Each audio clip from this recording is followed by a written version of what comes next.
अस्सलाम वालेकुम dear students, कैसे हैं आप लोग। उम्मीद है आप खैरियत से होंगे। तो बगैर किसी लेट के हम स्टार्ट करते हैं आज का लेक्चर। आज का लेक्चर हमारा जो है वो होम्योस्टेसिस से मुतालिक है। और होम्योस्टेसिस क्या है? होम्योस्टेसिस जो है ये, जैसा कि डिस्क्रिप्शन में भी लिखा हुआ है, आप देख सकते हैं कि ability of body to maintain stable internal environment, यानी कि जिस्म की वो सलाहियत है जिसके जरिए से जिस्म अपने अंदरूनी माहौल को बरकरार रखने की कोशिश करता है, मेंटेन रखने की कोशिश करता है। या दूसरे अल्फाज में आप कह सकते हैं कि जिस्म जो है वो अपने आप को तवाज़ुन में रखने की कोशिश करता है। और इसी कोशिश करने में जो जो चीज़ें इन्वॉल्व हैं, जो जो चीज़ें शामिल हैं, वही हम उसको कहते हैं कि ये होम्योस्टेसिस हो रही है। उम्मीद है डेफिनेशन आपने फॉलो कर ली होगी। तो इसके बाद हम देखते हैं कि ये कैसे काम करती है। होम्योस्टेसिस जो है वो जिस्म में होती कैसे है, फिर हम इसकी एग्जांपल्स की तरफ भी चलेंगे। कि आप देखें कि जब आप कहीं गर्मी के मौसम में गर्म जगह पे बैठे हैं तो आपको पसीना आना शुरू हो जाता है। और वो पसीना, अब जिस्म को कैसे पता चला कि ये गर्मी है, और इसको पसीने के जरिए से काउंटर किया जा सकता है। तो ये ऑटोमेटिक सिस्टम है और ये सिग्नलिंग के थ्रू ये काम चल रहा है। इसी को ही होम्योस्टेसिस कहते हैं। अब देखें कि बॉडी ने गर्मी को रिसीव किया, गर्मी की जो वेव्स हैं, हीट वेव्स हैं, या सफोकेशन हो गई, हबस हो गया, उसको जिस्म ने फील किया, और यही जो उसने फील किया रिसीव करने के बाद भेज दिया कंट्रोल सेंटर के पास। कंट्रोल सेंटर हमारे जिस्म में दिमाग होता है। ह्यूमन ब्रेन जो है ये पूरी बॉडी को कंट्रोल कर रहा है। अब ये कोऑर्डिनेट करता है कि किस किस्म का सिग्नल दिया गया है रिसेप्टर की तरफ से। फिर दिमाग जो है उसी बुनियाद पर वापस पैगाम भेजता है इफेक्टर्स को। और इफेक्टर्स जो हैं हमारे जिस्म में या तो मसल्स हैं या फिर ग्लैंड्स हैं।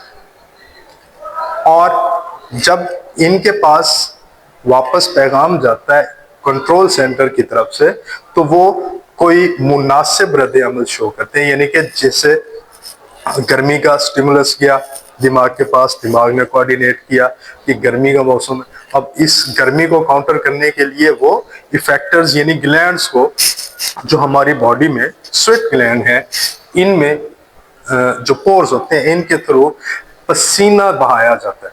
और पसीना आना जो है ये, क्योंकि पसीना हमारे जिस्म से इवेपोरेशन, अम्ल तबखीर के जरिए से ये उड़ना शुरू हो जाता है। और अम्ल तबखीर ऐसा अमल है कि जैसे ही पानी हमारी बॉडी से इवेपोरेट करना शुरू हो जाता है तो ठंडक का एहसास पैदा होता है, जिसके जरिए से जिस्म हमारा दोबारा 37 डिग्री सेंटीग्रेड पर आ जाता है। तो ये इसका काम करने का तरीका है होम्योस्टेसिस का। अब हम इसकी एग्जांपल्स देखते हैं, जिसमें हमने अभी थर्मोरेगुलेशन को डिस्कस किया। थर्मोरेगुलेशन ये असल में दो वर्ड्स का कॉम्बिनेशन है, दो अल्फाज का कॉम्बिनेशन है। थर्म कहते हैं हरारत को, और रेगुलेट करना मतलब बरकरार रखना। तो जिस्म का टेम्परेचर मेंटेन करना यह है थर्मोरेगुलेशन, जिसकी अभी हमने एग्जांपल डिस्कस की। इसके बाद ऑस्मोरेगुलेशन। ऑस इज ऑल अबाउट साल्ट्स, यानी कि साल्ट्स या सल्यूट्स का तनासुब जो हमारी बॉडी में है, उसके लिए लफ्ज ऑस इस्तेमाल होता है। और रेगुलेट मतलब उनको बरकरार रखना। तो जिस्म में नमकियात और पानी का तवाजुन बरकरार रखना, ये क्या होता है? ऑस्मोरेगुलेशन। इसी तरह जिस्म शुगर लेवल भी मेंटेन करता है, और जिनमें खुदा न खास्ता नुक्स पैदा हो जाता है इस हवाले से कि इंसुलिन और शुगर का जो है ना वो एक तनासुब डिस्टर्ब हो जाता है, तो वहाँ उन लोगों में डायबिटीज की बीमारी यानी कि शुगर की बीमारी आम हो जाती है। और इसके बाद ब्लड प्रेशर जो है ये भी मेंटेन रखा जाता है। वो आप उसकी वैल्यू जानते हैं 80 120 जो है ना वो उसकी इस रेंज में। और एक्सक्रीशन, एक्सक्रीट करना मतलब जो हमारे जिस्म में फालतू चीजें आ गई या हमारी जरूरत से जायद आ गई, उन चीजों को एक्सक्रीट कर दिया जाता है और इसी एक्सक्रीशन को, अखराज को जो है ना हम होम्योस्टेसिस कह सकते हैं। तो ये कुछ एग्जांपल्स थी जिनको हमने डिस्कस किया कि हमारा जिस्म कैसे होम्योस्टेसिस करता है। इसके बाद हम डिस्कस करेंगे कि why this is important, homeostasis हमारे लिए क्यों अहम है। तो जैसा कि यहाँ पे कुछ चीजें लिस्ट भी की हुई हैं कि हमारी बॉडी जो है वो उसकी मेंटेनेंस के लिए, हमारी हेल्थ के लिए, मेंटेनेंस के लिए, और हमें किसी माहौल में अडॉप्ट करना, मतलब गर्मी के मौसम में हम गर्म जगह पे बैठे, पसीना आएगा हम उस जगह पे एडजस्ट कर लेंगे, अडॉप्ट कर लेंगे। सर्दी है, सर्दी के मौसम में आपकी बॉडी जो है वो शेक करती है, आप कांपते हैं। ये कांपना ऐसा ही नहीं है, इस कांपने से आपका जिस्म वाइब्रेट करता है, वाइब्रेशनल मोशन की वजह से ओवरऑल जिस्म का टेम्परेचर जो है वो इंक्रीज करता है। तो ये भी एक किस्म की होम्योस्टेसिस है।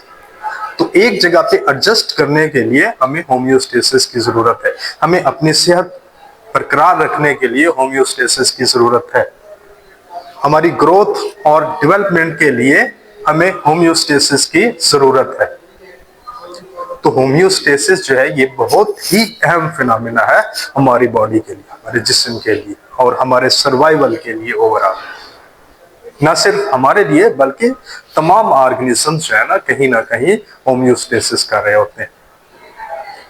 इवन पौधे होम्योस्टेसिस करते हैं और उसकी कुछ एग्जाम्पल्स भी हम यहाँ पे डिस्कस करेंगे और उसके कुछ तरीकाकार भी हम डिस्कस करेंगे कि पौधे जो है वो कैसे होम्योस्टेसिस में हिस्सा लेते हैं। होम्योस्टेसिस इन प्लांट्स, यानी कि पौधों में होम्योस्टेसिस का अमल। तो आप देखते हैं कि पहला तो हम इसका डिस्कस करते हैं removal of extra carbon dioxide in oxygen, यानी कि जायद कार्बन डाइऑक्साइड और ऑक्सीजन का इस्तेमाल। अब दिन के वक्त आप देखते हैं पौधा जो है वो फोटोसिंथेसिस कर रहा है। फोटोसिंथेसिस वो अमल है जिसके जरिए से पौधा अपनी खुराक ग्लूकोज की शक्ल में तैयार करता है और इसके लिए उसको कुछ चीजें चाहिए होती हैं, जैसे कि पानी, कार्बन डाइऑक्साइड, क्लोरोफिल जो उसके अंदर मौजूद होता है, तो में सब्ज पिगमेंट, और इसके बाद सूरज की रोशनी और कार्बन डाइऑक्साइड। ये जो सेलुलर रेस्पिरेशन का नतीजा पैदा होती है, जो कि हमने पहले लेक्चर्स में डिस्कस किया हुआ है। तो वो कार्बन डाइऑक्साइड दिन के वक्त जब पैदा होती है तो उसी को पौधे इस्तेमाल कर लेते हैं for the sake of photosynthesis.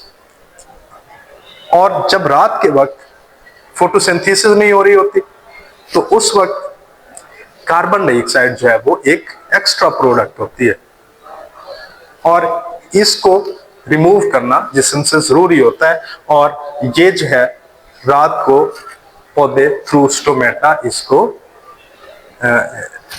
बाहर निकालते हैं जिस्म से, और अमूमन वहां पे सफोकेशन हो जाती है दरख्तों के नीचे रात के वक्त। तो ये एक मिथ भी है कि दरख्तों के नीचे रात के वक्त नहीं सोया जाता। तो वो क्यों? तो ये मिथ तो ये है कि ना जिन्न होते हैं, तो वो जो जिन्नी होती है ना, वो जिन्नी वो कार्बन डाइऑक्साइड है, एक्चुअली सफोकेशन पैदा कर लेती है, ऑक्सीजन का लेवल कम हो जाता है और बंदा दम घुटने से खुदा ना खास्ता एक्सपायर हो सकता है। ठीक है, तो इसके बाद रिमूवल ऑफ एक्स्ट्रा वाटर, जायद पानी का अखराज जो है वो भी पौधे के लिए जरूरी है। उसकी बाद में हम एग्जांपल्स डिटेल के साथ डिस्कस करेंगे। तो जो जायद पानी है उसको ट्रांसपायरेशन के थ्रू पौधे जो है वो रिमूव करते हैं, अपने जिस्म से खारिज करते हैं, और ये भी पौधों के टेम्परेचर मेंटेन रखने के लिए या मेटाबॉलिक एक्टिविटीज को मेंटेन करने के लिए, चलाने के लिए ये इंतहाई जरूरी एक कदम है। और इसके बाद मेटाबॉलिज्म के बाकी बेकार मादे जो है पौधों में मेटाबॉलिज्म चल रहा है और उसके कुछ मादे जो है वो एक्स्ट्रा हो जाते हैं। अगर वो जिस्म में रह जाए तो टॉक्सिसिटी पैदा कर सकते हैं। पौधे के अंदर रह जाए तो पौधा जो है ना वो उसको बहुत सारे मसाइल का सामना करना पड़ सकता है। तो पौधे जो है वो उसको रिमूव करते हैं। और उनमें आप देखें कि जो कैल्शियम ऑक्सलेट है, कैल्शियम ऑक्सलेट जो है वो टमाटरों के अंदर होता है और टमाटर उसको क्रिस्टल्स की शक्ल में रिमूव करते हैं।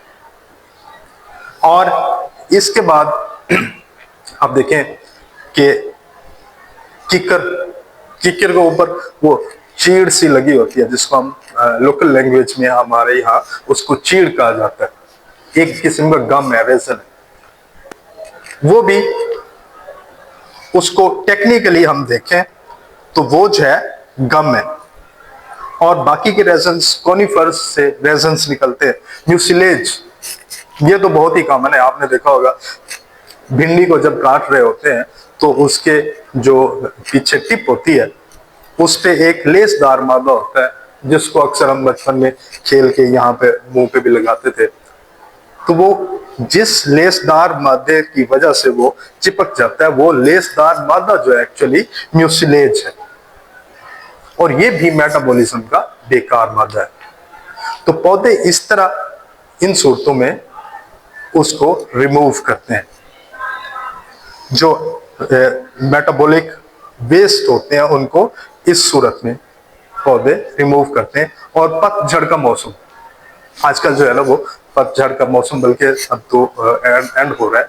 आप देखते हैं कि जब खिजा का मौसम होता है तो पौधों के पत्ते झड़ते हैं, पीले होकर झड़ते हैं।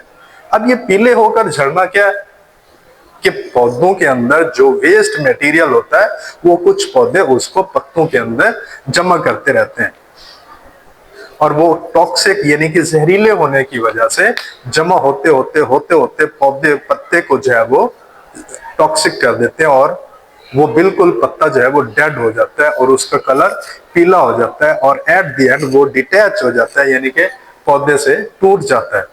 और यूं अपने साथ ही वो साथ में मेटाबॉलिक वेस्ट को भी ले चलता है और उसकी जगह पे फिर न्यू लीव्स यानी कि नए पत्ते आते हैं।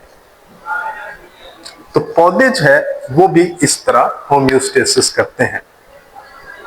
तो ये हमने कुछ एग्जांपल्स देखे, तो ये मेरे ख्याल में आपको समझ आ गया होगा। तो अगर आपको समझ नहीं भी आया तो that's not a big deal. आप हमारे चैनल पे आइए, इसमें कमेंट बॉक्स में सवाल कीजिए, आपको सवाल का जवाब आपके लेवल पर पहुंचकर दिया जाएगा। Thank you so much.